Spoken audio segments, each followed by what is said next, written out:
नमस्कार, आदाब, सत श्री अकाल। आज मैं आपको सुनाने जा रहा हूँ मुंशी प्रेमचंद जी लिखित कहानी शुद्रा। माँ और बेटी एक झोंपड़ी में गांव के उसे सिरे पर रहती थीं। बेटी बाग से पत्तियां बटोर लाती, माँ भाड़ झोंकती। यही उनकी जीविका थी। सेर दो सेर अनाज मिल जाता था, खाकर पड़ रहती थीं।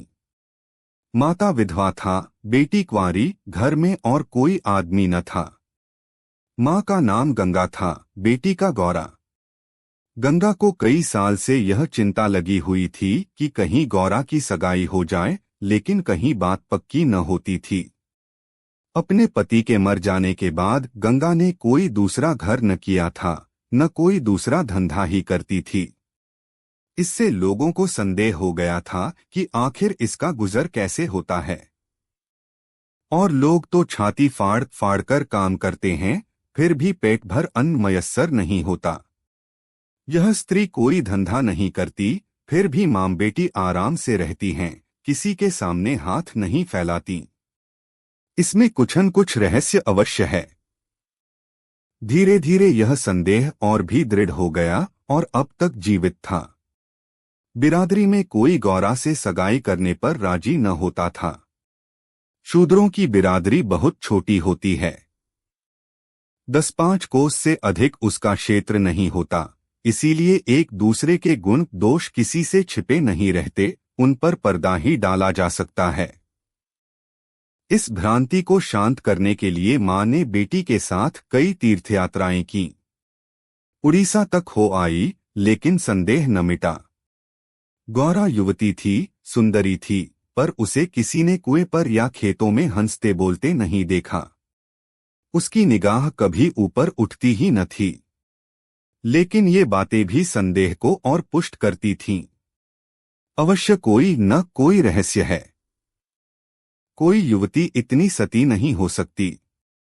कुछ गुप्त चुप की बात अवश्य है।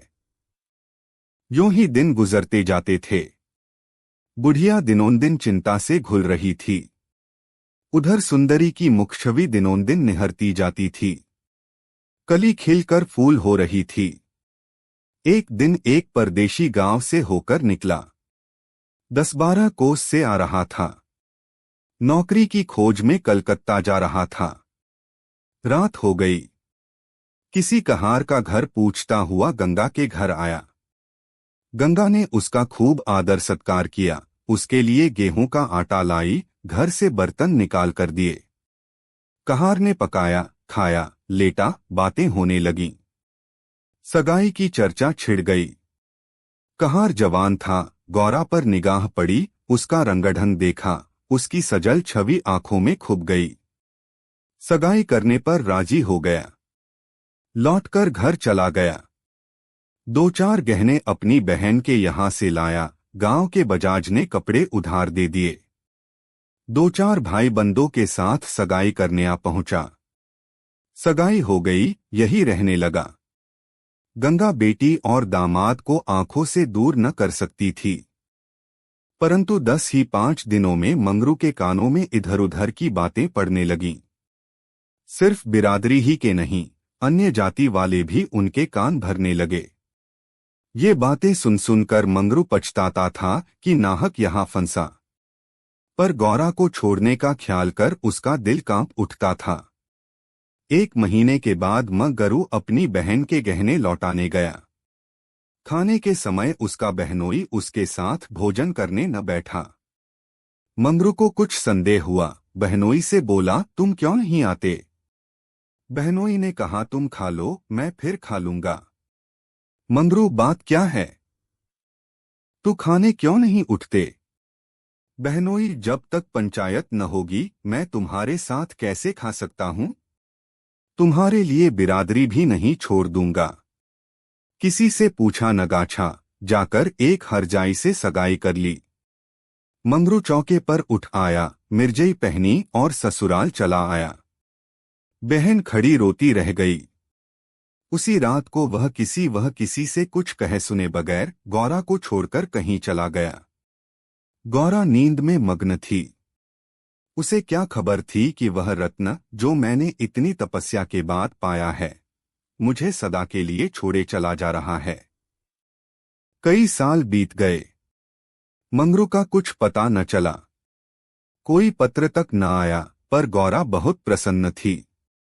वह मांग में सिंदूर डालती, रंग बिरंग के कपड़े पहनती और अधरों पर मिस्सी के धड़े जमाती। मंगरू भजनों की एक पुरानी किताब छोड़ गया था। उसे कभी कभी पढ़ती और गाती। मंगरू ने उसे हिंदी सिखा दी थी। टटोल टटोल कर भजन पढ़ लेती थी। पहले वह अकेली बैठली रहती। गांव की और स्त्रियों के साथ बोलते चालते उसे शर्म आती थी। उसके पास वह वस्तु न थी जिस पर दूसरी स्त्रियां गर्व करती थीं। सभी अपने अपने पति की चर्चा करतीं। गौरा के पति कहाँ था? वह किसकी बातें करती? अब उसके भी पति था। अब वह अन्य स्त्रियों के साथ इस विषय पर बातचीत करने की अधिकारिणी थी। वह भी मंगरू की चर्चा करती। मंगरू कितना स्नेहशील है, कितना सज्जन, कितना वीर। पति चर्चा से उसे कभी तृप्ति ही न होती थी। स्त्रियां, मंगरू तुम्हें छोड़कर क्यों चले गए? गौरी कहती, क्या करते? मर्द कभी ससुराल में पड़ा रहता है। देश परदेश में निकलकर 4 पैसे कमाना ही तो मर्दों का काम है, नहीं तो मान मर्यादा का निर्वाह कैसे हो? जब कोई पूछता, चिट्ठपत्री क्यों नहीं भेजते, तो हंसकर कहती, अपना पता ठिकाना बताने में डरते हैं। जानते हैं न, गौरा आकर सिर पर सवार हो जाएगी। सच कहती हूं, उनका पता ठिकाना मालूम हो जाए तो यहां मुझसे एक दिन भी न रहा जाए। वह बहुत अच्छा करते हैं कि मेरे पास चिट्ठी पत्री नहीं भेजते। बेचारे परदेश में कहाँ घर गिरस्ती संभालते फिरेंगे। एक दिन किसी सहेली ने कहा, हम न मानेंगे, तुझसे जरूर मंगरू से झगड़ा हो गया है, नहीं तो बिना कुछ कहे सुने क्यों चले जाते। गौरा ने हंसकर कहा, बहन, अपने देवता से भी कोई झगड़ा करता है। वह मेरे मालिक हैं, भला मैं उनसे झगड़ा करूंगी? जिस दिन झगड़े की नौबत आएगी, कहीं डूब मरूंगी। मुझसे कहकर जाने पाते, मैं उनके पैरों से लिपट न जाती। एक दिन कलकत्ता से एक आदमी आकर गंगा के घर ठहरा। पास ही के किसी गांव में अपना घर बताया। कलकत्ता में वह मंगरू के पड़ोस ही में रहता था। मंगरू ने उससे गौरा को अपने साथ लाने को कहा था। 2 साड़ियां और राह खर्च के लिए रुपए भी भेजे थे। गौरा फूली न समाई। बूढ़े ब्राह्मण के साथ चलने को तैयार हो गई। चलते वक्त वह गांव की सब औरतों से गले मिली। गंगा उसे स्टेशन तक पहुंचाने गई। सब कहते थे, बेचारी लड़की के भाग जग गए, नहीं तो यहां कुड़कुड़ कर मर जाती। रास्ते भर गौरा सोचती, न जाने वह कैसे हो गए होंगे। अब तो मूछें अच्छी तरह निकल आई होंगी। परदेश में आदमी सुख से रहता है। देह भर आई होगी। बाबू साहब हो गए होंगे। मैं पहले 2-3 दिन उनसे बोलूंगी नहीं। फिर पूछूंगी, तुम मुझे छोड़कर क्यों चले गए? अगर किसी ने मेरे बारे में कुछ बुरा भला कहा ही था, तो तुमने उसका विश्वास क्यों कर लिया? तुम अपनी आंखों से न देखकर दूसरों के कहने पर क्यों गए? मैं भली हूं या बुरी हूं तो तुम्हारी, तुमने मुझे इतने दिनों रुलाया क्यों? तुम्हारे बारे में अगर इसी तरह कोई मुझसे कहता, तो क्या मैं तुमको छोड़ देती? जब तुमने मेरी बाह पकड़ ली, तो तुम मेरे हो गए। फिर तुम में लाख ऐब हों, मेरी बला से। चाहे तुम तुर्क ही क्यों न हो जाओ, मैं तुम्हें छोड़ नहीं सकती। तुम क्यों मुझे छोड़कर भागे? क्या समझते थे भागना सहज है? आखिर झक मारकर बुलाया कि नहीं? कैसे न बुलाते? मैंने तो तुम्हारे ऊपर दया की कि चली आई, नहीं तो कह देती कि मैं ऐसे निर्दयी के पास नहीं जाती, तो तुम आप दौड़े आते। तप करने से देवता भी मिल जाते हैं, आकर सामने खड़े हो जाते हैं, तुम कैसे न आते? वह धरती बार बार उद्विग्न होकर बूढ़े ब्राह्मण से पूछती, अब कितनी दूर है? धरती के छोर पर रहते हैं क्या? और भी कितनी ही बातें वह पूछना चाहती थी, लेकिन संकोचवश न पूछ सकती थी। मन ही मन अनुमान करके अपने को संतुष्ट कर लेती थी। उनका मकान बड़ा सा होगा, शहर में लोग पक्के घरों में रहते हैं। जब उनका साहब इतना मानता है तो नौकर भी होगा। मैं नौकर को भगा दूंगी। मैं दिन भर पड़े पड़े क्या किया करूंगी? बीच बीच में उसे घर की याद भी आ जाती थी। बेचारी अम्मा रोती होंगी। अब उन्हें घर का सारा काम आप ही करना पड़ेगा। न जाने बकरियों को चराने ले जाती है या नहीं। बेचारी दिन भर मेमे करती होंगी। मैं अपनी बकरियों के लिए महीने महीने रुपए भेजूंगी। जब कलकत्ता से लौटूंगी तब सबके लिए साड़ियां लाऊंगी। तब मैं इस तरह थोड़े लौटूंगी। मेरे साथ बहुत सा असबाब होगा। सबके लिए कोई न कोई सौगात लाऊंगी। तब तक तो बहुत सी बकरियां हो जाएंगी। यही सुख स्वप्न देखते देखते गौरा ने सारा रास्ता काट दिया।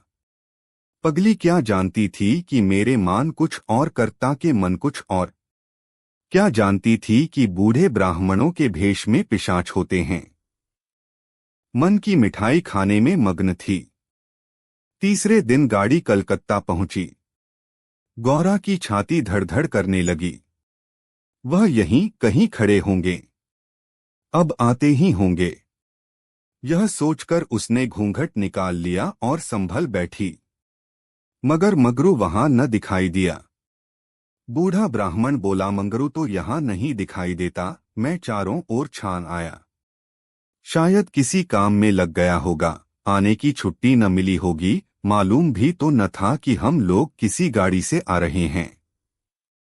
उनकी राह क्यों देखें, चलो डेरे पर चलें। दोनों गाड़ी पर बैठकर चले। गौरा कभी तांगे पर सवार न हुई थी। उसे गर्व हो रहा था कि कितने ही बाबू लोग पैदल जा रहे हैं, मैं तांगे पर बैठी हूं।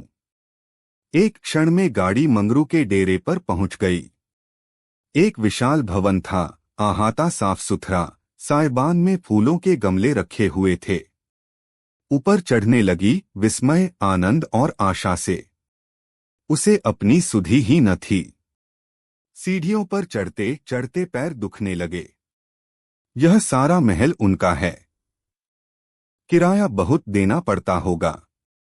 रुपए को तो वह कुछ समझते ही नहीं। उसका हृदय धड़क रहा था कि कहीं मंगरू ऊपर से उतरते आ न रहे हों। सीढ़ी पर भेंट हो गई तो मैं क्या करूंगी? भगवान करे वह पड़े सोते रहे हों, तब मैं जगाऊं और वह मुझे देखते ही हड़बड़ाकर उठ बैठें।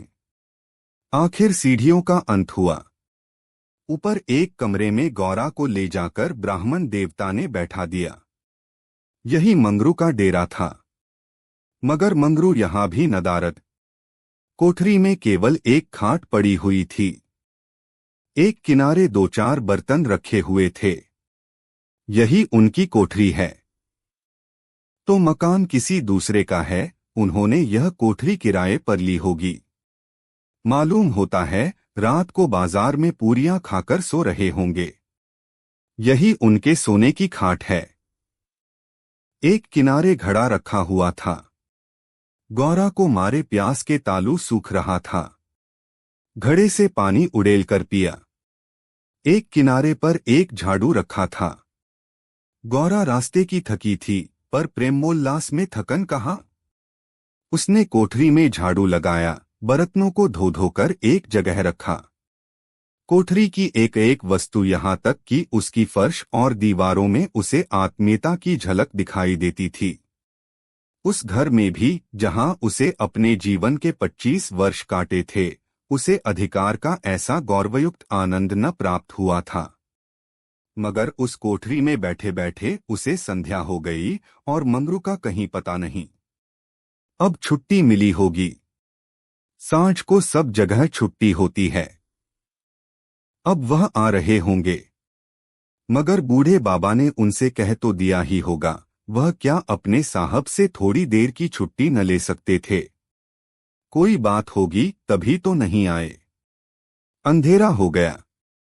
कोठरी में दीपक न था। गौरा द्वार पर खड़ी पति की बाट देख रही थी। जाने पर बहुत से आदमियों के चढ़ते उतरने की आहट मिलती थी। बार बार गौरा को मालूम होता था कि वह आ रहे हैं, पर इधर कोई नहीं आता था। 9 बजे बूढ़े बाबा आए। गौरी ने समझा मंगरू है। झटपट कोठरी के बाहर निकल आई। देखा तो ब्राह्मण। बोली वह कहाँ रह गए? बूढ़ा उनकी तो यहाँ से बदली हो गई। दफ्तर में गया था तो मालूम हुआ कि वह अपने साहब के साथ यहाँ से कोई 8 दिन की राह पर चले गए। उन्होंने साहब से बहुत हाथ पैर जोड़े कि मुझे 10 दिन की मोहलत दे दीजिए, लेकिन साहब ने एक न मानी।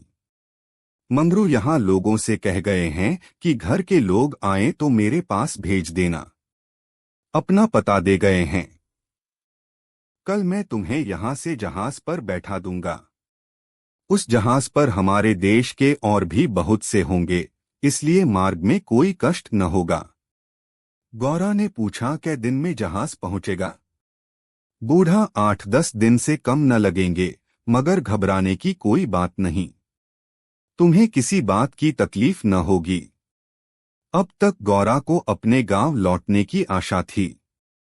कभी न भी वह अपने पति को वहां अवश्य खींच ले जाएगी। लेकिन जहाज पर बैठाकर उसे ऐसा मालूम हुआ कि अब फिर माता को न देखूंगी, फिर गांव के दर्शन न होंगे, देश से सदा के लिए नाता टूट रहा है। देर तक घाट पर खड़ी रोती रही। जहाज और समुद्र देखकर उसे भय हो रहा था। हृदय दहल जाता था। शाम को जहाज खुला। उस समय गौरा का हृदय एक अक्षय भय से चंचल हो उठा। थोड़ी देर के लिए नैराश्य न उस पर अपना आतंक जमा लिया। न जाने किस देश जा रही हूं, उनसे भेंट भी होगी या नहीं। उन्हें कहाँ खोजती फिरूंगी, कोई पता ठिकाना भी तो नहीं मालूम। बार बार पछताती थी कि एक दिन पहले क्यों न चली आई। कलकत्ता में भेंट हो जाती तो मैं उन्हें वहां कभी न जाने देती।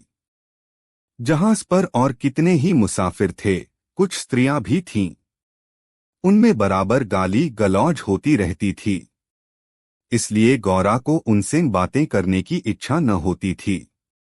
केवल एक स्त्री उदास दिखाई देती थी। गौरा ने उससे पूछा, तुम कहाँ जाती हो बहन?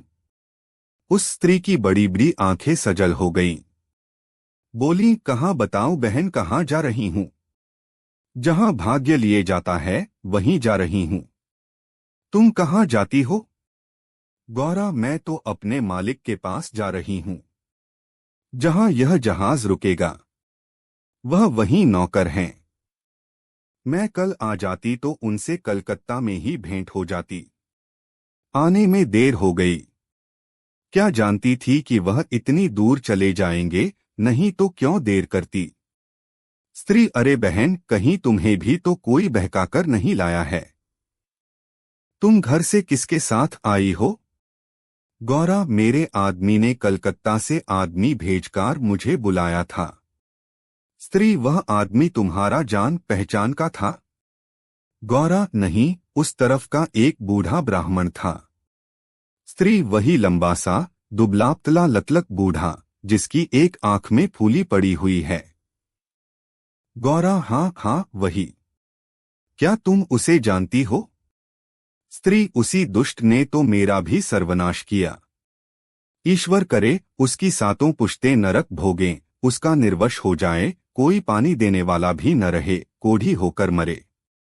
मैं अपना वृतांत सुनाऊं तो तुम समझेगी कि झूठ है। किसी को विश्वास न आएगा।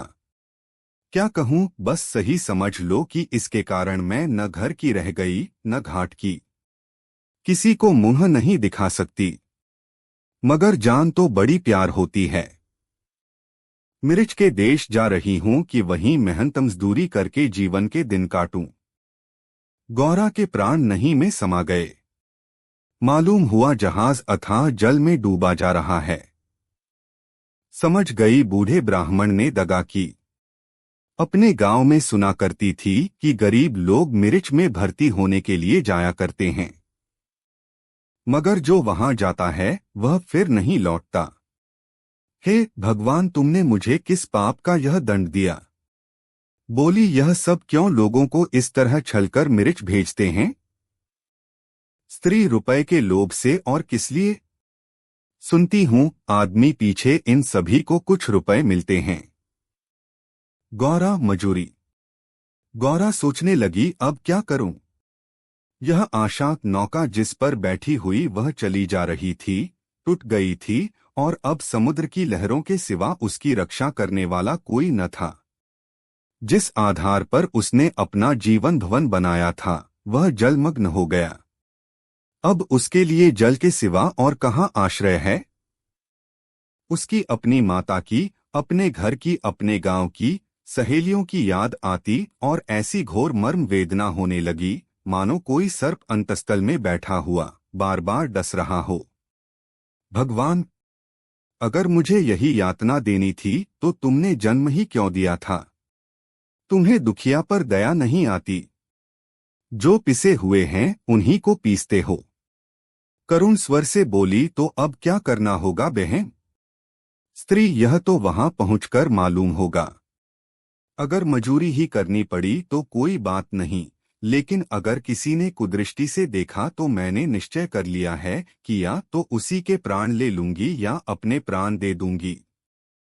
यह कहते कहते उसे अपना वृतांत सुनाने की वह उत्कट इच्छा हुई जो दुखियों को हुआ करती है। बोली, मैं बड़े घर की बेटी और उससे भी बड़े घर की बहू हूं पर अभागिनी। विवाह के तीसरे ही साल पतिदेव का देहांत हो गया। चित्त की कुछ ऐसी दशा हो गई कि नित्य मालूम होता कि वह मुझे बुला रहे हैं। पहले तो आंख झपकते ही उनकी मूर्ति सामने आ जाती थी, लेकिन फिर तो यह दशा हो गई कि जागृत दशा में भी रह रहकर उनके दर्शन होने लगे। बस यही जान पड़ता था कि वह साक्षात खड़े बुला रहे हैं। किसी से शर्म के मारे कहती न थी, पर मन में यह शंका होती थी कि जब उनका देहावसान हो गया है तो वह मुझे दिखाई कैसे देते हैं। मैं इसे भ्रांति समझकर चित्त को शांत न कर सकती। मन कहता था, जो वस्तु प्रत्यक्ष दिखाई देती है वह मिल क्यों नहीं सकती? केवल वह ज्ञान चाहिए। साधु महात्माओं को सिवा ज्ञान और कौन दे सकता है?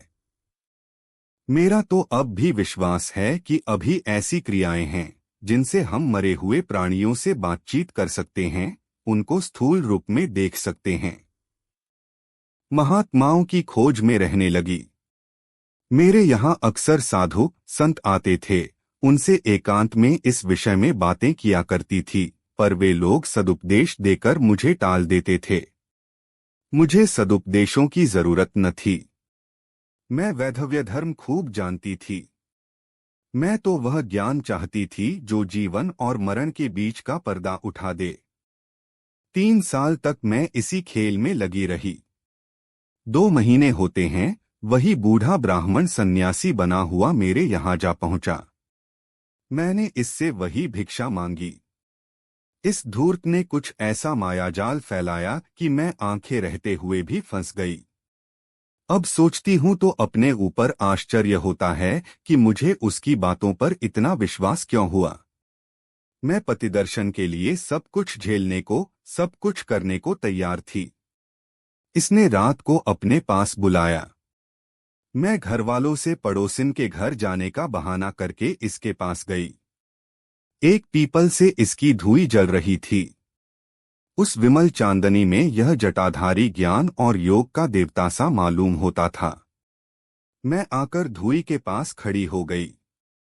उस समय यदि बाबाजी मुझे आग में कूद पड़ने की आज्ञा देते तो मैं तुरंत कूद पड़ती। इसने मुझे बड़े प्रेम से बैठाया और मेरे सिर पर हाथ रखकर न जाने क्या कर दिया कि मैं बेसुध हो गई। फिर मुझे कुछ नहीं मालूम कि मैं कहाँ गई, क्या हुआ। जब मुझे होश आया तो मैं रेल पर सवार थी। जी में आया कि चिल्लाऊं, पर यह सोचकर कि अब गाड़ी रुक भी गई और मैं उतर भी पड़ी तो घर में घुसने न पाऊंगी, मैं चुपचाप बैठी रह गई।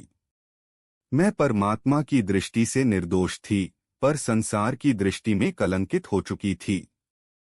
रात को किसी युवती का घर से निकल जाना कलंकित करने के लिए काफी था। जब मुझे मालूम हो गया कि सब मुझे टापू में भेज रहे हैं तो मैंने जरा भी आपत्ति नहीं की। मेरे लिए अब सारा संसार एक सा है। जिसका संसार में कोई न हो उसके लिए देश परदेश दोनों बराबर है। हाँ, यह पक्का निश्चय कर चुकी हूं कि मरते दम तक अपने सत की रक्षा करूंगी। विधि के हाथ में मृत्यु से बढ़कर कोई यातना नहीं। विधवा के लिए मृत्यु का क्या भय, उसका तो जीना और मरना दोनों बराबर हैं।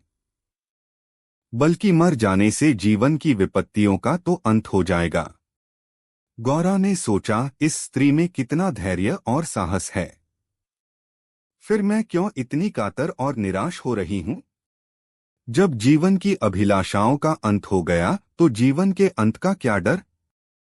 बोली, बहन, हम और तुम एक जगह रहेंगी। मुझे तो अब तुम्हारा ही भरोसा है।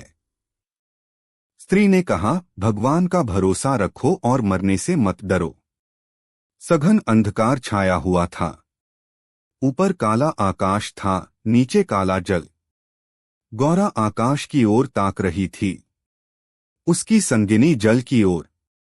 उसके सामने आकाश के कुसुम थे, इसके चारों ओर अनंत अखंड अपार अंधकार था। जहाज से उतरते ही एक आदमी ने यात्रियों के नाम लिखने शुरू किए। इसका पहनावा तो अंग्रेजी था पर बातचीत से हिंदुस्तानी मालूम होता था। गौरा सिर झुकाए अपनी संगिनी के पीछे खड़ी थी। उस आदमी की आवाज सुनकर वह चौंक पड़ी। उसने दबी आंखों से उसको ओर देखा। उसके समस्त शरीर में सनसनी दौड़ गई। क्या स्वप्न तो नहीं देख रही हूं? आंखों पर विश्वास न आया, फिर उस पर निगाह डाली। उसकी छाती वेग से धड़कने लगी, पैर थर-थर कांपने लगे। ऐसा मालूम होने लगा मानो चारों ओर जल ही जल है और उसमें बही जा रही हूं। उसने अपनी संगिनी का हाथ पकड़ लिया, नहीं तो जमीन में गिर पड़ती। उसके सम्मुख वही पुरुष खड़ा था जो उसका प्राणधार था और जिससे इस जीवन में भेंट होने की उसे लेशमात्र भी आशा न थी। यह मंगरू था, इसमें जरा भी संदेह न था। हाँ, उसकी सूरत बदल गई थी। यौवनकाल का वह कांतिमय साहस सदैव छवि नाम को भी न थी। बाल खिचड़ी हो गए थे, गाल पिचके हुए, लाल आंखों से कुवासना और कठोरता झलक रही थी। पर था वह मंगरू। गौरा के जी में प्रबल इच्छा हुई कि स्वामी के पैरों से लिपट जाऊं। चिल्लाने का जी चाहा पर संकोच ने मन को रोका। बूढ़े ब्राह्मण ने बहुत ठीक कहा था। स्वामी ने अवश्य मुझे बुलाया था और आने से पहले यहाँ चले आए। उसने अपनी संगिनी के कान में कहा, बहन, तुम उस ब्राह्मण को व्यर्थ ही बुरा कह रही थीं। यही तो वह है जो यात्रियों के नाम लिख रहे हैं। स्त्री सच खूब पहचानी हो? गौरा, बहन, क्या इसमें भी हो सकता है? स्त्री, तब तो तुम्हारे भाग जग गए, मेरी भी सुधि लेना। गौरा, भला बहन, ऐसा भी हो सकता है कि यहाँ तुम्हें छोड़ दूं। मंगरू यात्रियों से बात बात पर बिगड़ता था, बात बात पर गालियां देता था। कई आदमियों को ठोकर मारे और कई को केवल गांव का जिला न बता सकने के कारण धक्का देकर गिरा दिया। गौरा मन ही मन गड़ी जाती थी। साथ ही अपने स्वामी के अधिकार पर उसे गर्व भी हो रहा था। आखिर मंगरू उसके सामने आकर खड़ा हो गया और कुचेष्टापूर्ण नेत्रों से देखकर बोला, तुम्हारा क्या नाम है? गौरा ने कहा, गौरा। मंगरू चौंक पड़ा, फिर बोला, घर कहाँ है? मदनपुर, जिला बनारस। यह कहते कहते हंसी आ गई। मंगरू ने अब की उसकी ओर ध्यान से देखा, तब लपककर उसका हाथ पकड़ लिया और बोला, गौरा, तुम यहाँ कहाँ मुझे पहचानती हो? गौरा रो रही थी, मुंह से बात न निकलती। मंगरू फिर बोला, तुम यहाँ कैसे आई? गौरा खड़ी हो गई, आंसू पोंछ डाले और मंगरू की ओर देखकर बोली, तुम्ही ने तो बुला भेजा था। मंगरू, मैं तो 7 साल से यहाँ हूँ। गौरा, तुमने उसे बूढ़े ब्राह्मण से मुझे लाने को नहीं कहा था। मंगरू, कह तो रहा हूं, मैं 7 साल से यहाँ हूं। मरने पर ही यहाँ से जाऊंगा। भला तुम्हें क्यों बुलाता? गौरा को मंगरू से इस निष्ठुरता का आशा न थी। उसने सोचा, अगर यह सत्य भी हो कि इन्होंने मुझे नहीं बुलाया, तो भी इन्हें मेरा यूं अपमान न करना चाहिए था। क्या वह समझते हैं कि मैं इनकी रोटियों पर आई हूं? यह तो इतने ओछे स्वभाव के न थे। शायद दर्जा पाकर इन्हें मद हो गया है। नारी सुलभ अभिमान से गर्दन उठाकर उसने कहा, तुम्हारी इच्छा हो तो अब यहाँ से लौट जाऊं, तुम्हारे ऊपर भार बनना नहीं चाहती। मंगरू कुछ लज्जित होकर बोला, अब तुम यहाँ से लौट नहीं सकती गौरा। यहाँ आकर बिरला ही कोई लौटता है। यह कहकर वह कुछ देर चिंता में मग्न खड़ा रहा, मानो संकट में पड़ा हुआ हो कि क्या करना चाहिए। उसकी कठोर मुखाकृति पर दीनता का रंग झलक पड़ा। तब कातर स्वर से बोला, जब आ ही गई हो तो रहो। जैसी कुछ पड़ेगी देखी जाएगी। गौरा, जहाज फिर कब लौटेगा? मंगरू, तुम यहाँ से 5 बरस के पहले नहीं जा सकती। गौरा, क्यों, क्या कुछ जबरदस्ती है? मंगरू, हाँ, यहाँ का यही हुक्म है। गौरा, तो फिर मैं अलग मजूरी करके अपना पेट पालूंगी। मंगरू ने सजल नेत्र होकर कहा, जब तक मैं जीता हूं तुम मुझसे अलग नहीं रह सकती। गौरा, तुम्हारे ऊपर भार बनकर न रहूंगी। मंगरू, मैं तुम्हें भार नहीं समझता गौरा, लेकिन यह जगह तुम जैसी देवियों के रहने लायक नहीं है, नहीं तो अब तक मैंने तुम्हें कब का बुला लिया होता। वही बूढ़ा आदमी जिसने तुम्हें बहकाया मुझे घर से आते समय पटने में मिल गया और झांसे देकर मुझे यहाँ भर्ती कर दिया। तब से यहीं पड़ा हुआ हूँ। चलो मेरे घर में रहो, वहां बातें होंगी। यह दूसरी औरत कौन है? गौरा, यह मेरी सखी है। इन्हें भी बूढ़ा बहका लाया। मंगरू, यह तो किसी कोठी में जाएंगी। इन सब आदमियों की बाँट होगी। जिसके हिस्से में जितने आदमी आएंगे उतने हर एक कोठी में भेजे जाएंगे। गौरा, यह तो मेरे साथ रहना चाहती हैं। मंगरू, अच्छी बात है, इन्हें भी लेती चलो। यात्रियों के नाम तो लिखे ही जा चुके थे। मंगरू ने उन्हें एक चपरासी को सौंपकर दोनों औरतों के साथ घर की राह ली। दोनों ओर सघन वृक्षों की कतारें थी।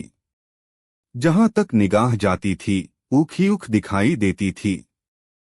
समुद्र की ओर से शीतल निर्मल वायु के झोंके आ रहे थे। अत्यंत सुरमय दृश्य था। पर मंगरू की निगाह उस ओर न थी।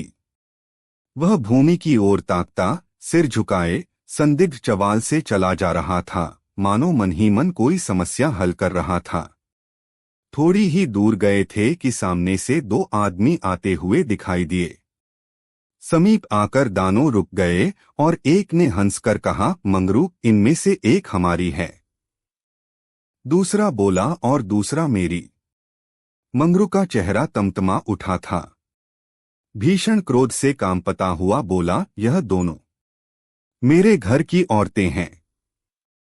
समझ गए? इन दोनों ने जोर से कह कहा मारा और एक ने गौरा के समीप आकर उसका हाथ पकड़ने की चेष्टा करके कहा, यह मेरी हैं, चाहे तुम्हारे घर की हो चाहे बाहर की। बचा, हमें चकमा देते हो। मंगरू, कासिम, इन्हें मत छेड़ो, नहीं तो अच्छा न होगा। मैंने कह दिया, मेरे घर की औरतें हैं। मंगरी की आंखों से अग्नि की ज्वाला सी निकल रही थी। वह दानों के उसके मुख का भाव देखकर कुछ सहम गए और समझ लेने की धमकी देकर आगे बढ़े। किंतु मंगरू के अधिकार क्षेत्र से बाहर पहुंचते ही एक ने पीछे से ललकार कर कहा, देखें कहाँ लेके जाते हो। मंगरू ने उधर ध्यान नहीं दिया। जरा कदम बढ़ाकर चलने लगा, जैसे संध्या के एकांत में हम कब्रिस्तान के पास से गुजरते हैं। हमें पग पग पर यह शंका होती है कि कोई शब्द कान में न पड़ जाए, कोई सामने आकर खड़ा न हो जाए, कोई जमीन के नीचे से कफन ओढ़े उठ न खड़ा हो। गौरा ने कहा, ये दानों बड़े शोहदे थे। मंगरू, और मैं किस लिए कह रहा था कि यह जगह तुम जैसी स्त्रियों के रहने लायक नहीं है। सहसा दाहिनी तरफ से एक अंग्रेज घोड़ा दौड़ाता आ पहुंचा और मंगरू से बोला, वेल जमादार, ये दोनों औरतें हमारी कोठी में रहेगा। हमारे कोठी में कोई औरत नहीं है।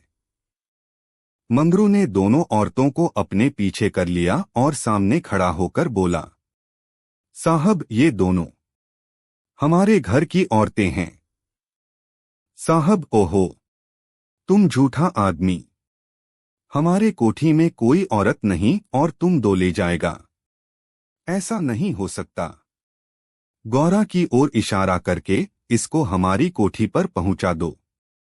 मंगरू ने सिर से पैर तक कांपते हुए कहा, ऐसा नहीं हो सकता। मगर साहब आगे बढ़ गया था, उसके कान में बात न पहुंची। उसने हुक्म दे दिया था और उसकी तामील करना जमादार का काम था। शेष मार्ग निर्विघ्न समाप्त हुआ। आगे मजूरों के रहने के मिट्टी के घर थे। द्वारों पर स्त्री पुरुष जहां तहां बैठे हुए थे। सभी इन दोनों स्त्रियों की ओर घूरते थे और आपस में इशारे करते हंसते थे। गौरा ने देखा, उनमें छोटे बड़े का लिहाज नहीं है, न किसी के आंखों में शर्म है। एक भदैसले और ने हाथ पर चिलम पीते हुए अपनी पड़ोसिन से कहा, 4 दिन की चांदनी, फिर अंधेरी पाक। दूसरी अपनी चोटी गूंथती हुई बोली, कलोर हैं न। मंगरू दिन भर द्वार पर बैठा रहा, मानो कोई किसान अपने मटर के खेत की रखवाली कर रहा हो। कोठरी में दोनों स्त्रियां बैठी अपने नसीबों को रही थी। इतनी देर में दोनों को यहाँ की दशा का परिचय कराया गया था। दोनों भूखी प्यासी बैठी थीं। यहाँ का रंग देखकर भूख प्यास सब भाग गई थी। रात के 10 बजे होंगे कि एक सिपाही ने आकर मंगरू से कहा, चलो, तुम्हें जंट साहब बुला रहे हैं। मंगरू ने बैठे बैठे कहा, देखो नब्बी, तुम भी हमारे देश के आदमी हो। कोई मौका पड़े तो हमारी मदद करोगे ना? जाकर साहब से कह दो, मंगरू कहीं गया है, बहुत होगा जुर्माना कर देंगे। नब्बी, न भैया, गुस्से में भरा बैठा है, पिए हुए हैं, कहीं मार चले तो बस, चमड़ा इतना मजबूत नहीं है। मंगरू, अच्छा तो जाकर कह दो, नहीं आता। नब्बी, मुझे क्या, जाकर कह दूंगा। पर तुम्हारी खैरियत नहीं है कि बंगले पर चला। यही वही साहब थे जिनसे आज मंगरू की भेंट हुई थी। मंगरू जानता था कि साहब से बिगाड़ करके यहाँ एक क्षण भी निर्वाह नहीं हो सकता। जाकर साहब के सामने खड़ा हो गया। साहब ने दूर से ही डांटा, वह औरत कहाँ है? तुमने उसे अपने घर में क्यों रखा है? मंगरू, हजूर, वह मेरी ब्याहता औरत है। साहब, अच्छा, वह दूसरा कौन है? मंगरू, वह मेरी सगी बहन है हजूर। साहब, हम कुछ नहीं जानता। तुमको लाना पड़ेगा। दो में से कोई, दो में से कोई। मंगरू पैरों पर गिर पड़ा और रो रो कर अपनी सारी राम कहानी सुना गया। पर साहब जरा भी न पसीजे। अंत में वह बोला, हुजूर, वह दूसरी औरतों की तरह नहीं है। अगर यहाँ आ भी गई तो प्राण दे देंगी। साहब ने हंसकर कहा, ओ, जान देना इतना आसान नहीं है। नब्बी, मंगरू, अपनी दाव रोते क्यों हो? तुम हमारे घर नहीं घुसते थे। अब भी जब घात पाते हो, जा पहुंचते हो। अब क्यों रोते हो? एजेंट, ओ, यह बदमाश है। अभी जाकर लाओ, नहीं तो हम तुमको हंटरों से पीटेगा। मंगरू, हुजूर जितना चाहे पीट लें, मगर मुझसे यह काम करने को न कहें जो मैं जीते जी नहीं कर सकता। एजेंट, हम 100 हंटर मारेगा। मंगरू, हुजूर 1000 हंटर मार लें, लेकिन मेरे घर की औरतों से न बोले। एजेंट नशे में चूर था। हंटर लेकर मंगरू पर पिल पड़ा और लगा सड़ासड़ जमाने। 10-12 कोड़े मंगरू ने धैर्य के साथ सहे, फिर हाय हाय करने लगा। देह की खाल फट गई थी और मांस पर चाबुक पड़ता था, तो बहुत जब्त करने पर भी कंठ से आर्तध्वनि निकल आती थी और अभी 100 में कुछ 15 चाबुक पड़े थे। रात के 10 बज गए थे। चारों ओर सन्नाटा छाया था और उस नीरव अंधकार में मंगरू का करुण विलाप किसी पक्ष की भांति आकाश में मुंडला रहा था। वृक्षों के समूह भी हतबुद्धि से खड़े मौन रोन की मूर्ति बने हुए थे। यह पाषाण हृदय लंपट विवेक शून्य जमादार इस समय एक अपरिचित स्त्री के सतीत्व की रक्षा करने के लिए अपने प्राण तक देने को तैयार था, केवल इस नाते कि यह उसकी पत्नी की संगिनी थी। वह समस्त संसार की नजरों में गिरना गंवारा कर सकता था, पर अपनी पत्नी की भक्ति पर अखंड राज्य करना चाहता था। इसमें अनुमात्र की कमी भी उसके लिए असह्य थी। उस अलौकिक भक्ति के सामने उसके जीवन का क्या मूल्य था? ब्राह्मणी तो जमीन पर ही सो गई थी, पर गौरा बैठी पति की बाट जोह रही थी। अभी तक वह उससे कोई बात नहीं कर सकी थी। 7 वर्षों की विपत्ति कथा कहने और सुनने के लिए बहुत समय की जरूरत थी और रात के सिवा वह समय फिर कब मिल सकता था। उसे ब्राह्मणी पर कुछ क्रोध सा आ रहा था कि यह क्यों मेरे गले का हार हुई। इसी के कारण तो वह घर में नहीं आ रहे हैं। यकायक वह किसी का रोना सुनकर चौंक पड़ी। भगवान, इतनी रात गए कौन दुख का मारा रो रहा है? अवश्य कोई कहीं मर गया। वह उठकर द्वार पर आई और यह अनुमान करके कि मंगरू यहाँ बैठा हुआ है, बोली, वह कौन रो रहा है? जरा देखो तो। लेकिन जब कोई जवाब न मिला तो वह स्वयं कान लगाकर सुनने लगी। सहसा उसका कलेजा धक से हो गया। तो यह उन्हीं की आवाज है। अब आवाज साफ सुनाई दे रही थी। मंगरू की आवाज थी। वह द्वार के बाहर निकल आई। उसके सामने एक गोली के अम्पे पर एजेंट का बंगला था। उसी तरफ से आवाज आ रही थी, कोई उन्हें मार रहा है। आदमी मार पड़ने पर ही इस तरह रोता है। मालूम होता है वही साहब उन्हें मार रहा है। वह वहां खड़ी न रह सकी, पूरी शक्ति से उस बंगले की ओर दौड़ी। रास्ता साफ था। एक क्षण में वह फाटक पर पहुंच गई। फाटक बंद था। उसने जोर से फाटक पर धक्का दिया, लेकिन वह फाटक न खुला और कई बार जोर जोर से पुकारने पर भी कोई बाहर न निकला। तो वह फाटक के जंगलों पर पैर रखकर भीतर कूद पड़ी और उस पार जाते ही उसने एक रोमांचकारी दृश्य देखा। मंगरू नंगे बदन बरामदे में खड़ा था और एक अंग्रेज उसे हंटरों से मार रहा था। गौरा की आंखों के सामने अंधेरा छा गया। वह एक छलांग में साहब के सामने जाकर खड़ी हो गई और मंगरू को अपने अक्षय प्रेमसबल हाथों से ढांककर बोली, सरकार, दया करो, इनके बदले मुझे जितना मार लो, पर इनको छोड़ दो। एजेंट ने हाथ रोक लिया और उन्मत्त की भांति गौरा की ओर कई कदम आकर बोला, हम इसको छोड़ दें तो तुम मेरे पास रहेगा। मंगरू के नथने फड़कने लगे। यह पामर नीच अंग्रेज मेरी पत्नी से इस तरह की बातें कर रहा है। अब तक वह जिस अमूल्य रत्न की रक्षा के लिए इतनी यातनाएं सह रहा था, वही वस्तु साहब के हाथ में चली जा रही है। यह असह्य था। यदि आपको कहानी पसंद आई हो तो कमेंट जरूर कीजिए और चैनल को सब्सक्राइब करना ना भूलिए और भी इसी तरह की कहानियां सुनने के लिए घंटे का बटन दबाइए।